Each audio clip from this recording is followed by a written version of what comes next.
ಸುಮಾರು ವರ್ಷಗಳಿಂದ ಆರೋಗ್ಯ ಕ್ಷೇತ್ರದಲ್ಲಿ ಬಹಳಷ್ಟು ಕ್ರಾಂತಿಕಾರಿ ಬದಲಾವಣೆಗಳನ್ನು ತಂದು ಕೋವಿಡ್ ನಂತಹ ಮಹಾಮಾರಿ ಹರಡಿದ ಸಮಯದಲ್ಲಿ ತಮ್ಮ ಪ್ರಾಣವನ್ನು ಲೆಕ್ಕಿಸದೆ ಮನೆಯಲ್ಲಿ ಚಿಕ್ಕ ಮಕ್ಕಳಿದ್ದರೂ ಕೂಡ ಕೋವಿಡ್ ವಾರಿಯರ್ ಆಗಿ ಕರ್ತವ್ಯ ನಿರ್ವಹಿಸಿ ಗ್ರಾಮೀಣ ಭಾಗದ ಜನತೆಗೆ ಮತ್ತು ಮಕ್ಕಳಿಗೆ ಕೋವಿಡ್ ಲಸಿಕೆಯನ್ನು ರಾತ್ರಿ 10 ಗಂಟೆಯವರೆಗೂ ನೀಡಿದ್ದಾರೆ.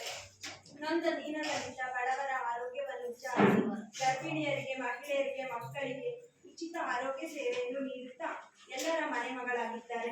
ಎಲ್ಲವನ್ನು ಮುಳ್ಳುತ್ತಾ ಸ್ವಾಗತಿಸುವ ಸ್ವಭಾವದವರು. ಹಗಲಿರುಳೆನ್ನದೆ ಆರೋಗ್ಯ ಕ್ಷೇತ್ರದಲ್ಲಿ ಅವಿರತ ಸೇವೆ ಸಲ್ಲಿಸಿರುತ್ತಾರೆ. ಅಷ್ಟೇ ಅಲ್ಲದೆ ಒಬ್ಬ ಸೌಜನ್ಯಯುತ ಗೃಹಿಣಿಯಾಗಿ, ಮಮತೆಯ ಮಡದಿಯಾಗಿ, ವಾತ್ಸಲ್ಯದ ತಾಯಿಯಾಗಿ, ಸಹೋದರ ಸಹೋದರಿಯಾಗಿ, ಅಕ್ಕರೆಯ ಅಕ್ಕನಾಗಿ, ನಲ್ಲೆಯ ಗೆಳತಿಯಾಗಿ, ಹೆತ್ತ ತಂದೆ ತಾಯಿಗಳಿಗೆ ಮುದ್ದಿನ ಮಗಳಾಗಿ, ಸಹೋದ್ಯೋಗಿಗಳಿಗೆ ಸಹನೆಯ ಸಹಕಾರ ಮೂರ್ತಿಯಾಗಿದ್ದಾರೆ.